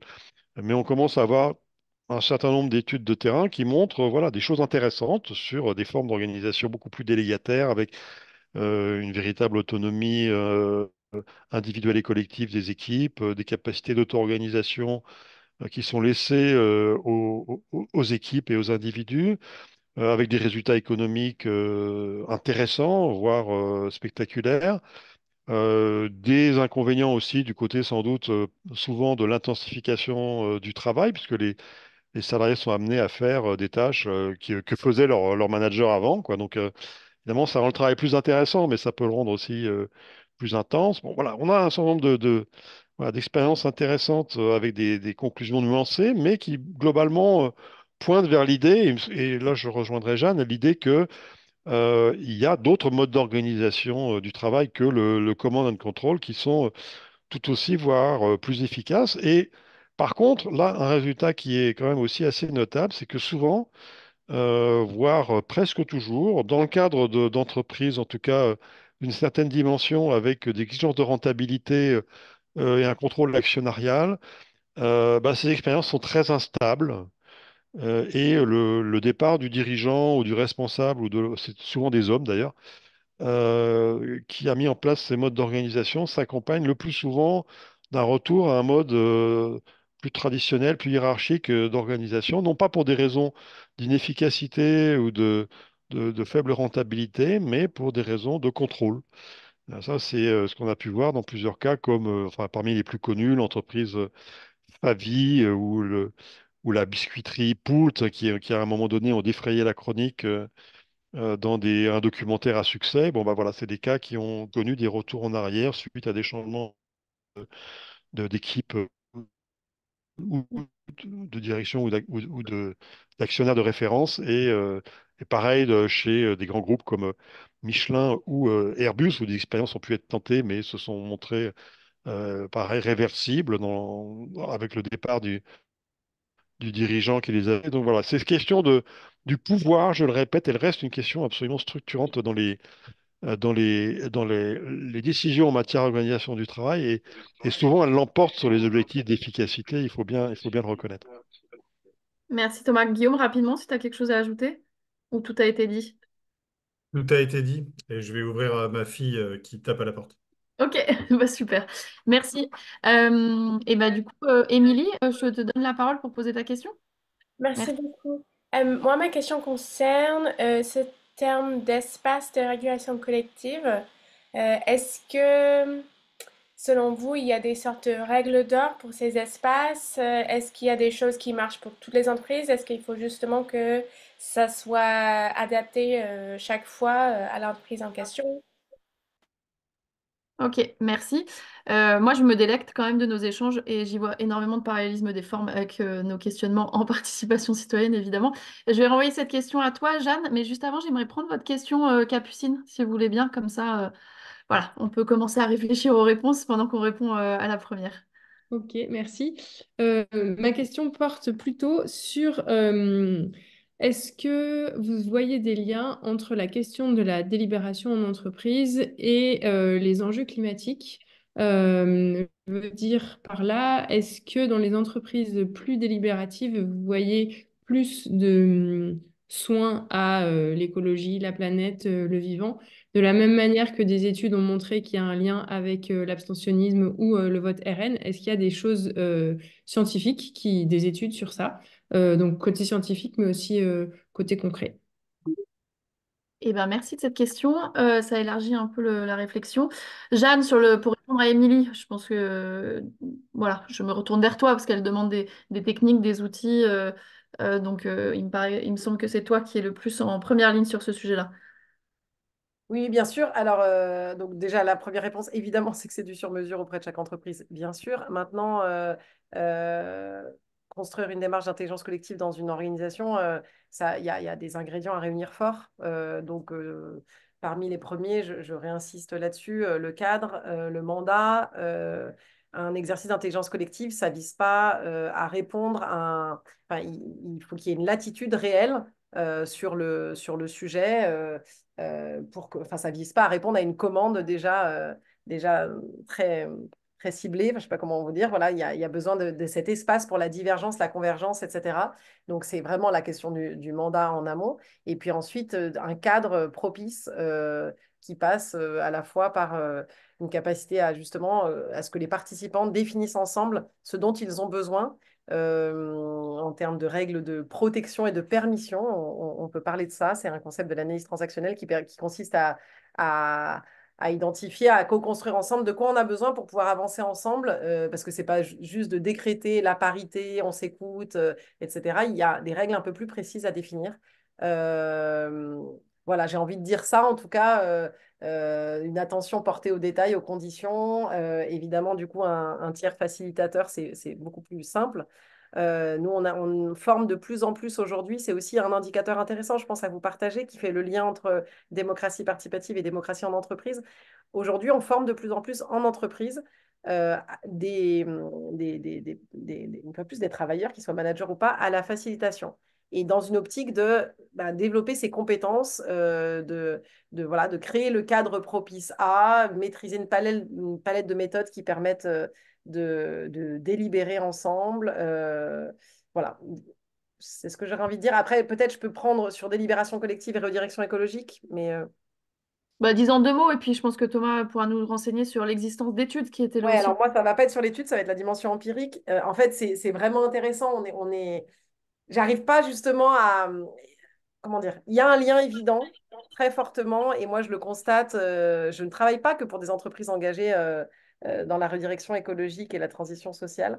Pour autant, ce que je constate, c'est qu'à l'ensemble à chaque fois qu'on ouvre des espaces de délibération sur le travail, cette question ressort fortement. Donc moi, je constate que, en fait, à partir du moment où on donne de l'espace pour ça, on ouvre la capacité à venir re-questionner, pour le coup, et le business model de l'entreprise et à faire apparaître, et là, on a quand même pas mal d'exemples entre le printemps écologique, etc., donc de nouveaux syndicats ou de mouvements de salariés qui se sont montés autour de ces questions et qui, voilà, en gros, qui montrent bien que quand il y a un espace de délibération possible, c'est des sujets qui sortent de façon forte et magistrale. Et Corentin complète avec une référence dans le chat, donc je vous laisse en prendre connaissance. Je me retourne quand même vers toi, Thomas, pour savoir s'il existe d'autres choses que les travaux de Gérald Davis que propose Corentin sur l'articulation entre délibération d'entreprise et redirection écologique, comme tu l'as reformulé, Jeanne. Oui, alors ça, c'est vraiment un domaine. Alors, je ne connaissais pas la référence que cite Corentin, donc merci beaucoup, Corentin. Et c'est un domaine de recherche vraiment totalement émergent, hein. Alors moi, j'ai publié l'année dernière un article sur conflit éthique environnemental au travail, c'est-à-dire la manière dont les salariés peuvent souffrir ou en tout cas vivre des conflits éthiques liés à la conscience qu'ils ont que leur travail contribue à dégrader l'état du vivant, hein, en gros. Et quand j'ai voulu faire une recherche bibliographique, voir qu'est-ce qu'il y avait dans la littérature sociologique ou économique internationale sur le sujet, il n'y a vraiment rien, quoi. Donc, c'est des sujets vraiment émergents. Il y a beaucoup de chercheurs qui sont sur ces sujets maintenant, mais il y a encore, à ma connaissance, très peu de publications. Voilà, c'est vraiment une vague toute récente d'investissement, de la recherche sur ces domaines-là. Euh, alors, en théorie, bien sûr, on peut penser que le fait, d'ailleurs, ça répond un peu aussi à la question de Corentin tout à l'heure sur la gouvernance partagée, bah, ça peut permettre de mettre en discussion les objectifs, les finalités et l'organisation du travail, de faire valoir le point de vue des différentes parties prenantes, d'apporter des réponses plus équilibrées aux questions qui sont posées. Donc en principe, en théorie, on pourrait se dire ça aura plutôt des avantages que des inconvénients sur notamment sur le plan environnemental, mais peut-être aussi sur le plan des conditions de travail. Après, moi, je connais un certain nombre d'études de cas qui amènent à nuancer. Par exemple, je prends l'exemple de la Poste, où la Poste a généralisé les véhicules électriques dans sa flotte de véhicules postaux pour des raisons environnementales tout à fait évidentes. Eh bien, ça a été fait de telle façon que ça dégrade le travail des facteurs parce que, tout simplement parce que les véhicules ont une moindre autonomie que les véhicules à essence et que donc les facteurs sont obligés de revenir plus souvent au bureau de poste pour recharger la batterie. Ça allonge leur trajet, ça allonge leur journée de travail. Enfin, et donc, ils se plaignent d'une dégradation de leurs conditions de travail liées à la politique environnementale de leur entreprise. Donc, et évidemment, ces enjeux-là n'ont pas été pris en compte par les décideurs au moment de choisir les véhicules, le rythme d'électrification de la flotte, etc. Donc, on voit bien qu'il n'y a pas spontanément, et je pourrais citer d'autres exemples, hein, il n'y a pas spontanément convergence entre les enjeux environnementaux et les enjeux du travail. Je peux juste glisser un élément avant de rendre la parole aux questions. Je- Moi, je ne suis pas du tout spécialiste de ces questions-là, mais alors pas du tout. Mais ce dont on sort d'une enquête collective avec tout un tas de collègues sur une grande multinationale de production et de distribution d'articles de sport, très difficile à reconnaître, et en fait qui n'a que le développement durable et les gestes écologiques à la bouche et qui agit comme une force de prescription extrêmement forte vis-à-vis des salariés pour les engager dans un souci environnemental. Sauf que du coup, quand on analyse et qu'on creuse, il y a aussi, enfin, ça accompagne des formes de dépolitisation extrêmement forte de la question climatique, où finalement l'engagement environnemental de l'entreprise se réduit, entre guillemets, aux gestes de ses salariés. Et du coup, met sous le tapis des discussions de fond sur le modèle économique, le fait de fabriquer des t-shirts à 6000 km de là où on les vend, et voilà, et d'impact aussi environnemental de juste de l'activité, l'activité au sens large, et qui sont des débats qui sont très très difficiles à aborder en fait, hein, pour les salariés, parce que c'est des zones beaucoup plus conflictuelles de cette dimension. Et quand on regarde les expériences de coopératives et notamment de reprise syndicale en coopérative, notamment dans le très bel ouvrage d'Anne-Catherine Wagner qui s'appelle Coopérer, et qui consacre une partie du livre au cas de Scopti, donc de Fralib. Et le moment où les salariés prennent le pouvoir et réouvrent des espaces de délibération interne sur le sens de la production et le sens du travail, eh bien, il y a tout de suite ce thème de l'environnement et du souci écologique qui revient. Et donc, on fait des choix de production qui sont plus respectueux de l'environnement au lieu d'aller vers le tout chimique, en gros, pour fabriquer du thé. C'est qu'un exemple parmi d'autres. Ça ne dit pas que toute forme de coopérative pousse forcément dans un sens écologique, mais ce qui est sûr, et c'est la même chose au sein des syndicats, c'est que plus on fera exister des espaces de controverse autour des conséquences écologiques des choix de production, et mieux on se portera. Et évidemment, il y a beaucoup de confédérations syndicales encore qui sont marquées par des attitudes très productivistes et qui restent encore assez peu ouvertes aux enjeux climatiques, mais ça bouge. On a un chapitre dans le dernier bouquin coordonné par Carel Lyon, rédigé par Adrien Thomas, sur le lien entre syndicalisme et écologie. Et on voit que là aussi, on est à un carrefour. Et plus il y aura des espaces libérés de délibération, et plus on avancera dans ce sens-là, ça fait aucun doute. Ok, merci. Très clair. Juste par contre, ce qui est moins clair pour moi, j'en suis vraiment navrée, Corentin, c'est la question que tu as posée dans le chat. Est-ce que tu peux la reformuler et puis peut-être nous dire à qui tu l'adresses en particulier? Et ensuite, on aura le temps, je pense, de prendre votre question, Monsieur Dussaucy, pour finir sur la gouvernance chaotique visiblement nous sommes peu nombreux à connaître. Corentin, d'abord, est-ce que Je, tu veux je- te... je- je peux le faire à l'oral même. C'est même Vas-y. mieux, je pense. Oui, oui, c'est l'idée, Oui. complètement.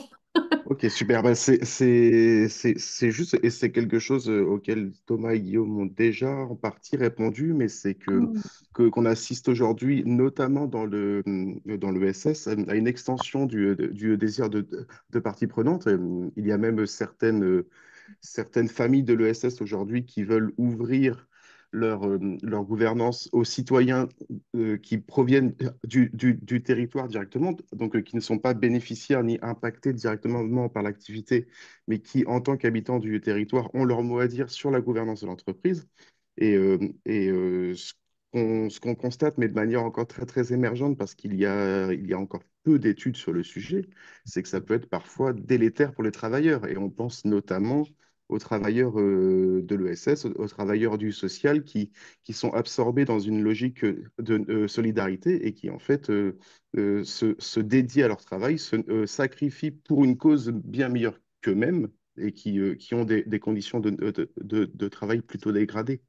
Et je voulais juste avoir votre avis sur le sujet, mais c'est peut-être pas le sujet du jour. Merci, Corentin. Comment est-ce que ça vous fait réagir? Alors, Jeanne, tu travailles avec Corentin, donc je suppose que vous avez ces échanges régulièrement à la question de l'ouverture aux Je crois qu'il y a quelqu'un qui a une question depuis un moment. Ah oui, mais c'est Monsieur Dussaucy, c'est ça? Parce que j'ai pas votre prénom, donc je vous appelle Monsieur Oui, et Jean-Claude, Jean-Claude. Jean-Claude. Oui, mais Jean-Claude pose la question sur la gouvernance chaotique. Oui, Donc, savoir si on connaît. Jeanne lui a répondu qu'elle ne connaissait pas, qu'on était preneur oui, d'éclairage. J'ai pris la question de Corentin d'abord, mais on vous écoute. oui. Alors moi, si vous voulez, je suis quelqu'un qui a 75 ans. J'ai fait une carrière militaire. J'ai terminé comme général. Je suis donc un général en retraite et je m'applique à faire évoluer la gouvernance pour faire face au monde complexe et incertain qui nous entoure. Donc, après une quinzaine d'années de réflexion et d'observation, surtout, parce qu'il y a 15 ans, j'ai découvert l'intelligence collective, la complexité et tout ça. Donc, depuis 15 ans, j'y travaille et j'observe. Et j'en suis arrivé à proposer la gouvernance chaotique GODI, qui permet de concilier l'action d'un côté et la réflexion de l'autre, persuadé que le modèle pyramidal, c'est ma conviction, est inapte à traiter les questions complexes. Je m'en rends compte en particulier, après vous avoir écouté, hein, je découvrais un petit peu ce genre d'échange. Et donc, cette approche chaotique, nommée Géodie, elle permet, comme je disais, de séparer l'ordre pyramidal qui est indispensable, dans lequel il y a des règles, il y a des segments, des silos, il y a du contrôle, et puis il y a des jeux de pouvoir et tout ça. Et puis à côté, on a ce que j'ai pratiqué pendant 40 ans, on a des objectifs, on a des stratégies, on a des visions, on a des raisons d'être. Et donc, dans tout ça, moi, je considère que la véritable intelligence collective qui part du haut, hein, qui part des responsables, ne peut pas émerger véritablement, hein. Et donc, je développe en dehors de l'ordre l'approche désordre intelligent dont je parlais tout à l'heure. Et ce qui est important, c'est que, si vous voulez, par rapport à l'ordre, le désordre intelligent, c'est une approche où on fait le contraire de ce qu'on fait dans l'ordre. Et c'est ainsi que on arrive à faire émerger à partir de la direction des organisations euh, une approche qui permet de faire preuve de plus d'écoute, plus d'humilité, de plus d'exemplarité et de plus également de durabilité et d'agilité. Hein. Voilà un petit peu ce que c'est que la gouvernance chaotique. Donc, je suis prêt à répondre aux questions s'il y en a.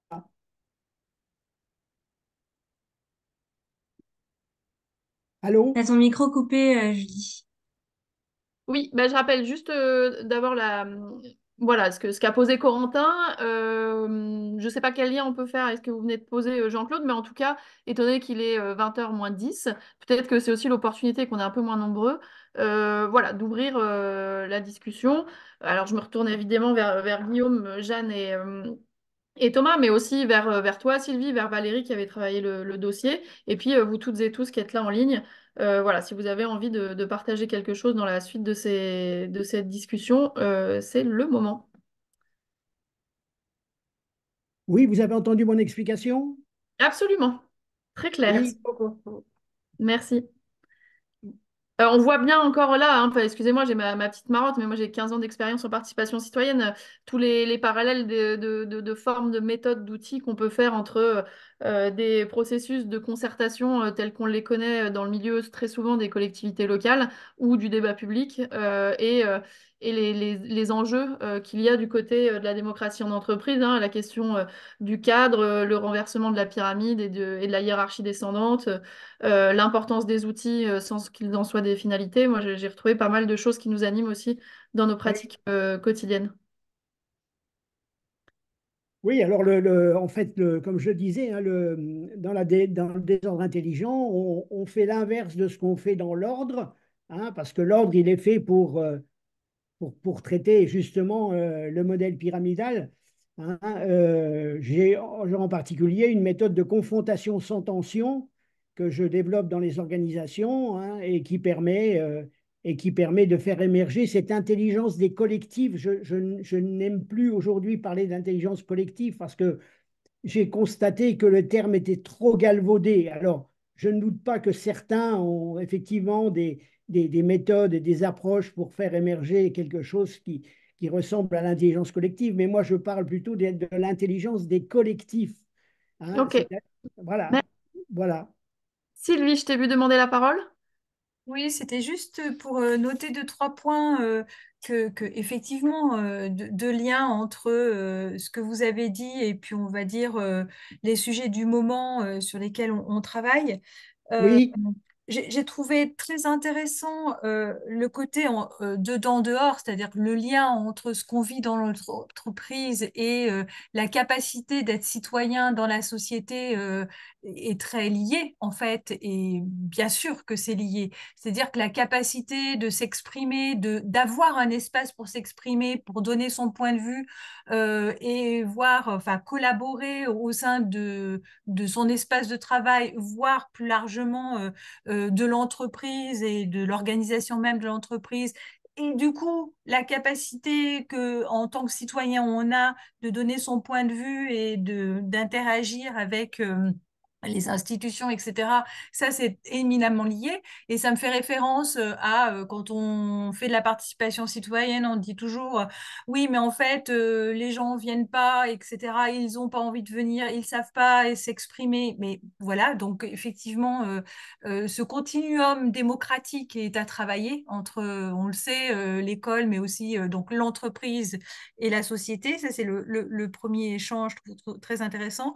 Le deuxième champ, c'est la question de la délibération, mais qui est liée au premier, c'est-à-dire qu'effectivement, cet apprentissage, cette capacité de délibération, ces espaces de délibération sont très certainement à construire. On en construit de plus en plus avec plein de complexités et d'interrogations à l'échelle locale et nationale dans des institutions comme des collectivités locales ou au niveau national, mais dans les entreprises, effectivement, comment cette question délibérative est posée, comment on la travaille, et ça, je trouve, ça serait quelque chose de tout à fait intéressant à creuser. Et puis, la troisième question qui m'interroge beaucoup à l'heure où on est aujourd'hui, c'est la question de la réversibilité, c'est-à-dire qu'effectivement, on le voit bien, ça peut reposer sur les épaules de certaines ou de certains, et tant c'est le lien au droit, effectivement, faut-il en passer vers un droit du citoyen d'un côté ou un droit du salarié de l'autre, hein, une évolution du droit du travail pour structurer, renforcer et faire que ce soit un socle. Voilà, cette question demeure. Voilà. Et d'ailleurs pourra être éventuellement travaillée dans démocratie plus tard. Voilà. Merci. Je rigole, je souris un peu, pardon, parce que dans le chat, et Eline et Johanna viennent de poser des questions extrêmement intéressantes, mais qui, à mon sens, nécessiteraient du temps pour répondre. Du coup, Jeanne commence, esquisse des bouts de réponse, dans le chat. Je vous les laisse lire. Pendant ce temps-là, peut-être juste qui veut prendre en termes de prise de parole, à la fois pour répondre peut-être à des collègues qui seraient exprimés ou qui auraient posé des questions, ou pour apporter votre point de vue, votre expérience. Vu qu'on est dans les dernières minutes, il me semblait intéressant voilà, de donner un peu de flexibilité, d'ouverture à cette fin de webinaire. Il y a des questions qui commencent à émerger sur numérique et intelligence artificielle. Franchement, Eline, il faudrait que vous puissiez redire à l'oral, si vous le voulez bien. Voilà, si vous voulez un peu pimenter cette fin de webinaire, parce qu'effectivement, la question me semble particulièrement intéressantes et d'actualité, mais personnellement, c'est des choses que je maîtrise assez peu. Donc j'ai peur de détourner votre question si je la reformule. Voilà. Bonsoir. Merci beaucoup. Oui, non, c'est juste, je faisais un rebond par rapport à ce que disaient Thomas et Jeanne qui mobilisaient les travaux du MIT sur l'intelligence collective et qui en parlaient tous les deux au début de la présentation. Il me semble d'ailleurs que Thomas parlait aussi des travaux sur l'intelligence artificielle. Et donc, j'avais envie d'avoir un point de vue de personnes qui travaillent auprès des organisations sur cette question-là. Est-ce qu'on peut transposer de manière directe des problématiques qu'on rencontre sur la démocratie participative dans l'entreprise à ces espaces-là, à ces espaces-là qui sont médiés par l'intelligence artificielle? C'était vraiment juste un rebond par rapport aux travaux du CCI qui ont été mobilisés et qui aujourd'hui vont vraiment dans ces deux directions. Donc, comment est-ce qu'on quantifie l'intelligence collective, ce qui peut être une démarche étonnante. Et ensuite, comment est-ce qu'on utilise l'intelligence artificielle pour augmenter cette intelligence collective et la faire dépasser la taille d'une équipe pour aller sur des centaines de milliers de participants, puisque c'est un peu ça qui se pose comme question actuellement. Oui, alors très brièvement, moi j'ai pas suivi les travaux du MIT sur l'usage de l'intelligence artificielle euh, pour appuyer ou développer l'intelligence collective. Donc ça, pourrais pas, je pourrais pas, je pourrais pas vous quantification d'intelligence collective. Ce que j'ai compris, c'est enfin, ce que j'ai compris, c'est des, comment dire, des mesures de performance euh, dans, euh, dans la résolution de problèmes demandant la mobilisation de capacités cognitives assez complexes, mais je saurais pas en dire beaucoup plus sur le plan technique. Sur la question de l'échelle de la démocratie, à partir de jusqu'à quel niveau, jusqu'à quel effectif d'un collectif la délibération démocratique au quotidien est-elle possible? Je pense il me semble il y a du côté de la sociocratie ou de l'holacratie, il y a une réponse assez intéressante à ça, hein, qui est l'idée de ces cercles fonctionnels qui vont avoir la capacité de enfin le droit de s'auto-organiser pour atteindre leur mission, et qui vont certes être éventuellement subordonnés à des cercles de niveau supérieur, donc avoir des rapports hiérarchiques par rapport à d'autres niveaux de l'organisation, mais avec ce droit de veto, d'une certaine façon, sur les décisions qui viennent d'en haut et l'obligation pour les niveaux d'organisation supérieure d'aboutir au consentement des cercles de niveau inférieur pour faire adopter pour adopter des décisions, des transformations, des décisions d'investissement, des décisions de réorganisation, par exemple. Et voilà, je trouve qu'il faut réfléchir en termes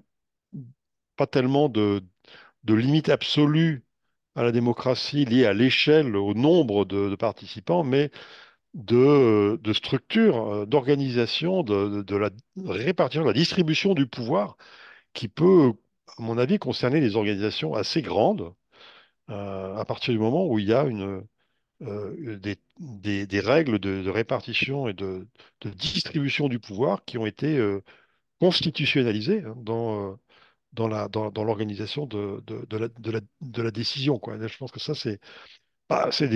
voilà, c'est la technologie démocratique d'une certaine façon. Tout est enfin, tout est dans le détail, hein. Je reprends l'expression utilisée par Jeanne tout à l'heure, mais là, je pense qu'il y a il y a des expériences et des modèles théoriques qui permettent quand même peut-être de dépasser cette idée qu'on ne peut pas faire de la démocratie participative à plus de 20 ou plus de 30 dans une organisation.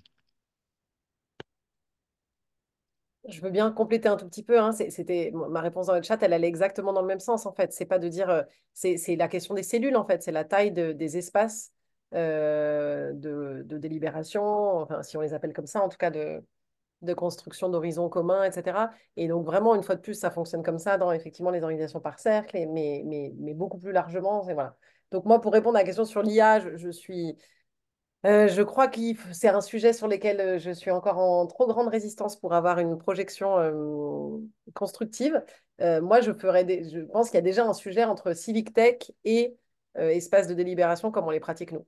Oui, Euh, mais c'est bien ça que je vise dans ma question, c'est ok, exactement parce que l'IA, c'est encore un autre sujet, là, pour le coup, c'est vraiment générateur. ça. Sur la Ouais, question des civic tech, moi, je pense qu'il y a un. C'est un. Nous, on a.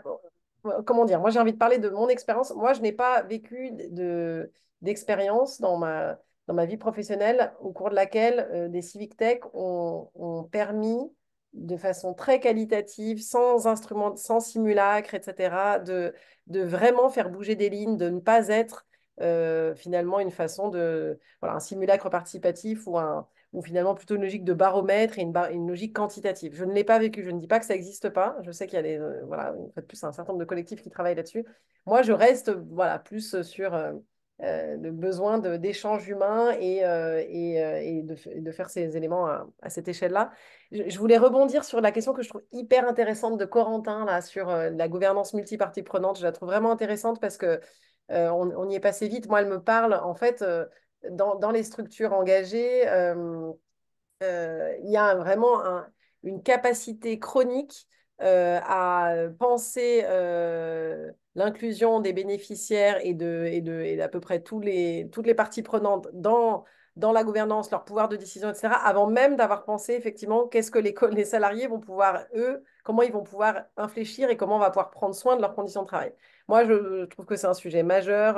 Enfin, voilà, c'est le sujet de Simon Cotin-Marx, notamment, c'est pour la bonne cause de pas mal de chercheurs qui bossent là-dessus, sur toutes ces pathologies du surengagement dans le social. Moi, j'ai vraiment j'accompagne un certain nombre d'organisations qui sont dans ces modèles-là et dont il faut vraiment sortir parce qu'à un moment donné, on rajoute, on rajoute de la souffrance à des causes qui ont besoin de travailleurs épanouis et reconnus pour ce faire.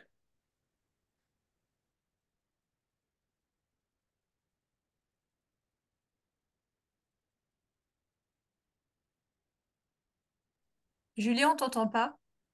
Tu dois avoir un problème de... C'est bon, je suis revenue. C'est bon. Oui, donc je disais, il est 20h02, donc on s'achemine vers la fin de ce webinaire, mais si vraiment il y avait quelque chose qui n'avait pas été partagé, maintenant on est 18, on peut tous dire, c'est le moment de le faire. Voilà, donc je vais laisser un petit silence, prenez la parole, et puis on s'acheminera tranquillement vers la clôture de ce webinaire s'il y a pas de prise de parole ou à l'issue de celle-ci.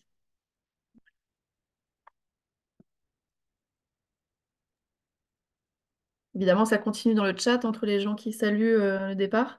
David, je ne sais pas si vous voulez prendre la parole ou Quentin, mais je vois vos lèvres bouger, mais on ne vous entend pas. Voilà, Euh, Pas du tout. bah voilà, c'est bon. Enfin, en tout cas, moi, Je, c'est bon, je vous entends.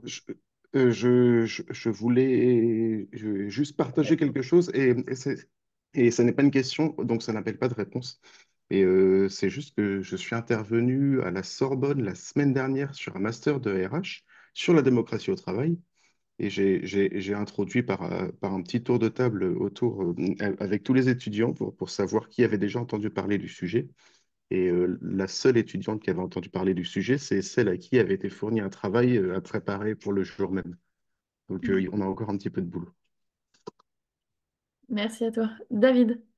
Du coup, j'abonde, hein. Moi, je donne des cours à l'école de commerce de Montpellier.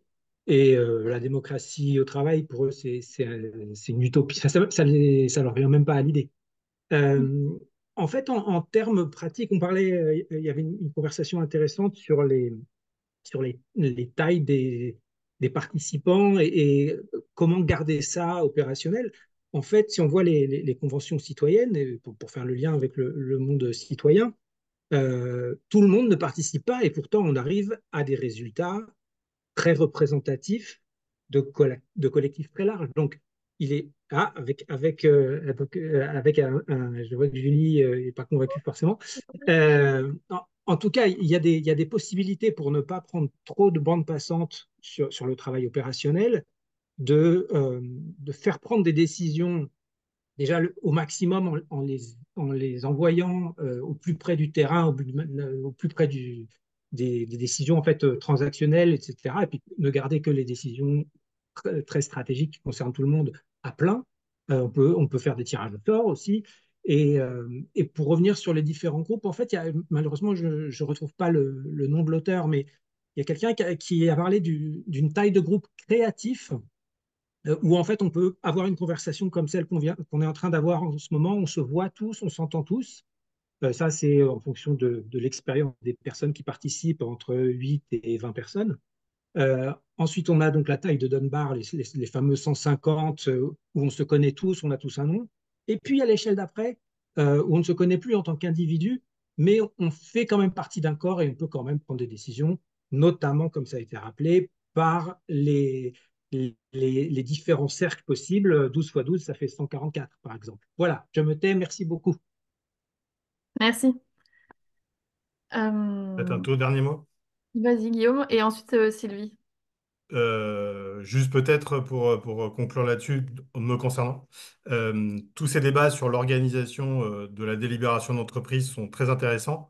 Par contre, il ne faudra pas oublier qu'on parle des entreprises et du travail et qu'on ne fera rien sans droit du travail.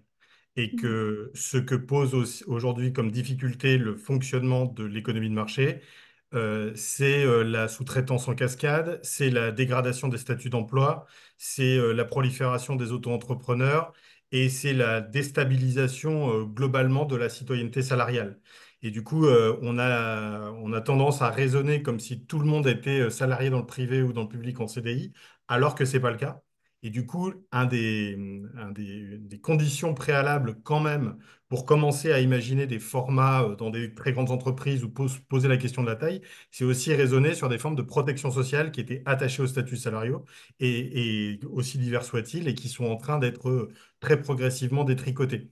Et donc, il ne faudrait pas imaginer qu'on pourra réfléchir sur la démocratie sans réfléchir à une dimension plus basique de citoyenneté sociale à la Marshall, hein, c'est-à-dire d'intégration d'un maximum de gens dans des formes de protection économique qui aujourd'hui sont en train d'être profondément affaiblies. Et c'est probablement pas fini. Sylvie, pour conclure, et peut-être nous réancrer dans l'ICPC, démocratie. Oui, juste pour rebondir un tout petit peu sur le sujet, puis après effectivement conclure. Enfin, conclure, c'est un bien grand mot. Je pense qu'effectivement, la question dont parlait Jeanne sur attention, on va chercher souvent des parties prenantes extérieures et on ne prend pas soin de l'intérieur.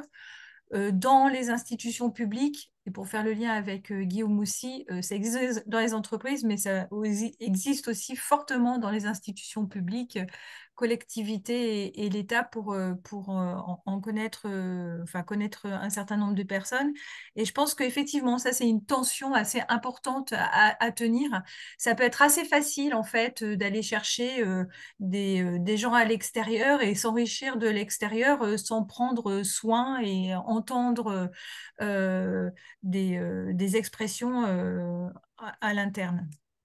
Voilà, c'était juste ça que je voulais dire. Après, effectivement, je vous remercie beaucoup hein, de votre présence, des échanges. C'est hyper riche. Moi, quand j'ai commencé à travailler sur le sujet, je me suis dit non, mais travail et participation citoyenne et démocratie, je vois pas bien le lien. Mais franchement, c'est juste enfin voilà, ça se parle complètement et il y a effectivement un continuum démocratique très très important.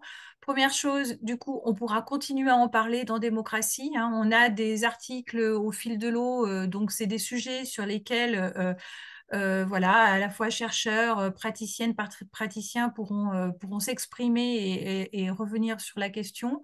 Et puis juste une dernière chose, le prochain dossier de démocratie, donc le comité éditorial dont Julie et Guillaume ici présents en font partie, ont choisi le sujet de la question de l'information dans la participation citoyenne, la production de l'information, la recherche de la bonne information, la mise en débat des controverses, comment accéder à l'information, toute la question aussi des fake news, est-ce qu'on peut travailler ces questions-là, des rumeurs, etc. Et puis un début de une petite détour vers la question de l'IA et de l'information. On n'aura pas fait le tour de l'IA, bien sûr, bien loin de là, mais un petit lien entre effectivement information, bonne information avec plein de guillemets, et l'IA dans l'introduction de l'information pour bien participer, mais dans l'élaboration aussi de son point de vue en tant que citoyen, dans la question du traitement des différentes expressions, notamment quand on en a des milliers. Voilà. Donc, je vous donne rendez-vous sur ce sujet en septembre et très certainement, on refera un webinaire parce que je trouve ça très riche ensuite de pouvoir débattre. Parce qu'effectivement, vous l'avez dit, Guillaume, Jeanne et Thomas, c'est bien d'écrire, mais finalement, à l'écrit, on est un peu côte à côte, alors que là, on échange, on débat entre nous et je trouve ça super intéressant. Merci beaucoup en tout cas. Et merci à Julie de la super animation. On s'en arrête là? On t'entend toujours pas, Julie? Ah oui, c'est moi. Non, mais c'est moi qui fatigue un peu. Du coup, j'ai une commande sur mon clavier pour enlever le micro, et des fois c'est sur le micro, et des fois c'est sur l'écran, donc je navigue et je me plante. En tout cas, merci à tout le monde. Vraiment, c'était très chouette. Moi, j'ai appris plein de choses. Et bah, quand on commence à avoir pas mal pratiqué certaines méthodes, comme celles qui sont déployées en participation citoyenne, on se trouve que des fois on s'assèche un peu. Et là, je me suis sentie ouais, stimulée. Je vois pas mal le mot dans le chat, et c'est mon cas aussi. En tout cas, merci beaucoup et à très bientôt. Merci tout le monde. Merci à tous. Merci à Au vous. revoir. Bonne Merci. soirée. Au revoir.